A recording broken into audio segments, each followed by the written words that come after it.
ಸಚಿವರಾದಂಥ ಸಹಕಾರ ಸಚಿವರು ರಾಜಣ್ಣ ಅವರು ರಾಜೀನಾಮೆ ಕೊಟ್ಟಿದ್ದಾರೆ ಅಂತ ಮಾಧ್ಯಮದಲ್ಲೆಲ್ಲ ಬರ್ತಾ ಇದೆ.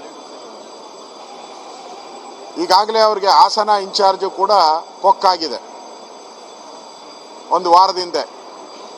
ಈಗ ಮಂತ್ರಿ ಪದವಿಗೂ ಕೊಕ್ಕಾಗಿದೆ. ನಮಗಿರುವಂಥ ಮಾಹಿತಿ ಪ್ರಕಾರ 1 ಗಂಟೆ ಮುಂಚೆನೇ ಅವರು ರಾಜೀನಾಮೆ ಕೊಟ್ಟಿದ್ದಾರೆ ಅಂತ ಮಾಹಿತಿ.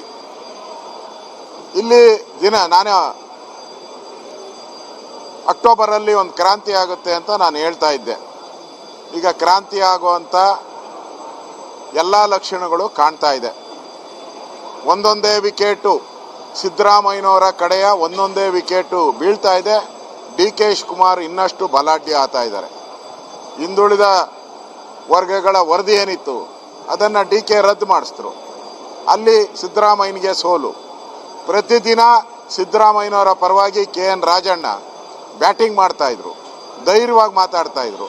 ಈಗ ಸಿದ್ದರಾಮಯ್ಯನವರ ಪರವಾಗಿರುವಂಥ KN ರಾಜಣ್ಣ ಅವ್ರನ್ನ ಕ್ಯಾಬಿನೆಟ್ಟಿಂದ ವಜಾ ಮಾಡುವಂಥದ್ದಕ್ಕೆ ಕಾಂಗ್ರೆಸ್ ನಾಯಕರು ಹೇಳಿದಾರಂತೆ. ಯಾಕೆ?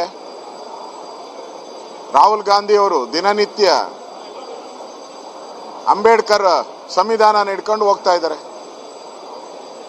ನಾವು ರಕ್ಷಕರು, ಅಂಬೇಡ್ಕರ್ ಪ್ರಜಾಪ್ರಭುತ್ವದ ರಕ್ಷಕರು ಅಂತ. ಎಲ್ಲಿ ಪ್ರಜಾಪ್ರಭುತ್ವ? ರಾಜಣ್ಣ ಏನು ಹೇಳಿದ್ರು? ವೋಟ್ ಬೋಗಸ್ ಆಗಿದೆ, ಚುನಾವಣಾ ಆಯೋಗ ಬೋಗಸ್ ಮಾಡಿದೆ ಅಂತೇಳಿ ರಾಹುಲ್ ಗಾಂಧಿ ಅವರು ಪ್ರತಿಭಟನೆ ಮಾಡಿದ್ರು. ರಾಜಣ್ಣ ಏನು ಹೇಳಿದ್ರು? ಅವತ್ತಿದ್ದಿದ್ದು ನಮ್ಮ ಸರ್ಕಾರ, ನಮ್ಮ ಅಧಿಕಾರಿಗಳು ಮಾಡಿದರೆ ನಮ್ಮ ಅಧಿಕಾರಿಗಳು ತಪ್ಪು ಮಾಡ್ತಾ ಇದ್ದಾರೆ ಅಂತ ಸತ್ಯ ಹೇಳಿದ್ರು. ಈ ಸತ್ಯ ಹೇಳಿದ ತಕ್ಷಣ ಕಾಂಗ್ರೆಸ್ ಅವ್ರಿಗೆ ಉರಿ ಶುರು ಆಗ್ಬಿಡ್ತು. ಹೊಟ್ಟೆಗೆ ಮೆಣಸಿನ್ಕಾಯಿ, ಹಸಿ ಮೆಣಸಿನ್ಕಾಯಿ ಬಿದ್ದಂಗೆ ಆಗ್ಬಿಟ್ಟಿದೆ. ಈಗ ಅದಕ್ಕೆ ನಿನ್ನೆನೂ ಕೂಡ ಒಂದು ಲೆಟ್ರ್ ಕೊಡಿಸಿದ್ದಾರೆ. ಕಾಂಗ್ರೆಸ್ ಪಾರ್ಟಿಯಿಂದ ಒಂದು ಲೆಟ್ರ್ ಕೊಟ್ಟಿದ್ದಾರೆ, ಇವ್ರನ್ನ ಸಸ್ಪೆಂಡ್ ಮಾಡಿ ಅಂತ. ಅಂದರೆ ಕಾಂಗ್ರೆಸ್ಸಲ್ಲಿ ಪ್ರಜಾಪ್ರಭುತ್ವ ಇಲ್ಲ, ಡೆಮೋಕ್ರಸಿ ಇಲ್ಲ. ಈ ವೋಟ್ ಕಳ್ತನ ಅನ್ನೋ ಏನು ಸ್ಲೋಗನ್ ಮಾಡಿದ್ರು ಅದು ಟುಸ್ ಪಟಾಕಿ ಆಗೋಯ್ತು. ಈಗ ರಾಜಣ್ಣ ಅವ್ರು ಹೇಳಿದ ಮೇಲೆ ಅದು ಇನ್ನಷ್ಟು ಕನ್ಫರ್ಮ್ ಆಗೋಯ್ತು. ಅದಕ್ಕೆ ತಲೆದಂಡ. ಸತ್ಯ ಹೇಳಿದ್ರೆ ಕಾಂಗ್ರೆಸ್ ಅವ್ರಿಗೆ ಆಗಲ್ಲ. ಅದಕ್ಕೆ ರಾಜಣ್ಣ ಅವ್ರ ತಲೆದಂಡ ಆಗಿದೆ.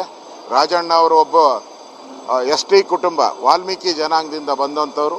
ಆ ಇಡೀ ಸಮುದಾಯಕ್ಕೆ ಕಾಂಗ್ರೆಸ್ ಪಾರ್ಟಿ ದ್ರೋಹ ಬಗೆದಿದೆ. ಕಾಂಗ್ರೆಸ್ ಪಾರ್ಟಿ ಅಕ್ಟೋಬರಲ್ಲಿ ಏನು ಪ್ರಳಯ ಆಗ್ತಾ ಇದೆ, ಆ ಪ್ರಳಯದ ಮುನ್ಸೂಚನೆ ಇದೆ. ಅವಾಗೆ ಗಡ ಗಡ ಗಡ ಅಂತ ನಡಗಕ್ಕೆ ಶುರುವಾಗಿದೆ ಸರ್ಕಾರ.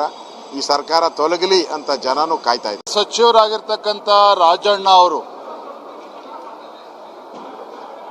ಕೆಲವು ದಿನಗಳ ಹಿಂದೆ ಒಂದು ಹೇಳಿಕೆಯನ್ನು ನೀಡಿದರು. ಸೆಪ್ಟೆಂಬರ್ ಅಕ್ಟೋಬರಲ್ಲಿ ರಾಜಕೀಯ ಕ್ರಾಂತಿ ಆಗ್ತದೆ, ರಾಜ್ಯ ರಾಜಕಾರಣದಲ್ಲಿ ಮಹತ್ತರ ಬೆಳವಣಿಗೆ ಆಗ್ತದೆ ಅಂತೇಳಿ ಅವರೇ ಸುಳಿವನ್ನು ನೀಡಿದರು. ಆದರೆ ದುರಂತ ಅಂತ ಹೇಳಿದ್ರೆ ರಾಜಣ್ಣ ಅವರು ಏನು ರಾಹುಲ್ ಗಾಂಧಿ ಅವರು ಕರ್ನಾಟಕಕ್ಕೆ ಬಂದು ಮತಗಳ್ಳತನದ ಬಗ್ಗೆ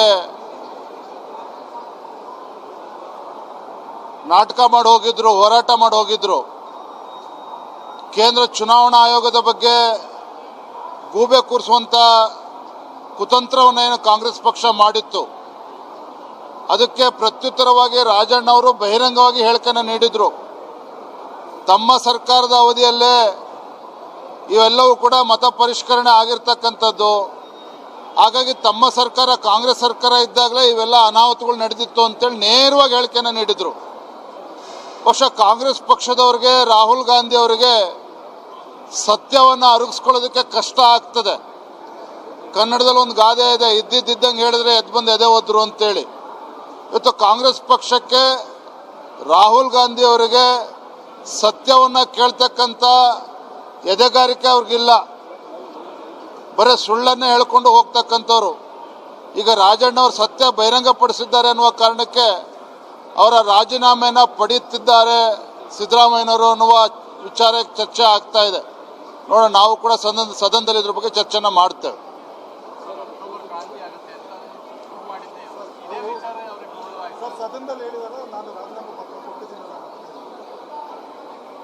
ಹೇಳಿದ್ನಲ್ಲ, ಕಾಂಗ್ರೆಸ್ ಪಕ್ಷಕ್ಕೆ, ರಾಹುಲ್ ಗಾಂಧಿಗೆ ಸತ್ಯವನ್ನು ಕೇಳ್ತಕ್ಕಂಥ ಒಂದು ಧೈರ್ಯ ಇಲ್ಲ ಅವರಿಗೆ.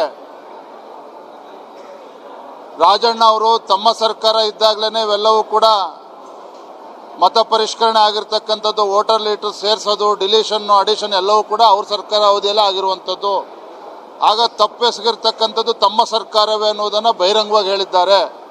ಅದನ್ನು ಅರಗಿಸ್ಕೊಳ್ಳೋಕ್ಕೆ ಸಾಧ್ಯ ಆಗದೇ ರಾಹುಲ್ ಗಾಂಧಿಯವರು ಇವತ್ತು ಅವರ ರಾಜೀನಾಮೆನ ತೆಗೆದುಕೊಳ್ಬೇಕು ಅಂತೇಳಿ ಒತ್ತಡ ಹಾಕಿದಂತೆ ಕಾಣ್ತಾ ಇದೆ.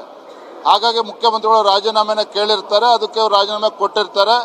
ಇದು ಸದನದಲ್ಲಿ ನಾವು ಕೂಡ ये समाचार बुलेटिन प्रायोजित था golden gate PU college of science and commerce द्वारा। आपके सपनों का कॉलेज, आपके बेहतर भविष्य की पहचान। Naushin colony, Malgatti road, Gulbarga. साल 2025 और 26 के लिए एडमिशन शुरू हो चुके हैं। ये समाचार मैक्स मल्टी स्पेशलिटी हॉस्पिटल द्वारा प्रायोजित है, जो 24 घंटे 7 दिन आपातकालीन ट्रॉमा और क्रिटिकल केयर सेंटर है, और यह Hagarga circle, ring road, Gulbarga में सुविधाजनक स्थान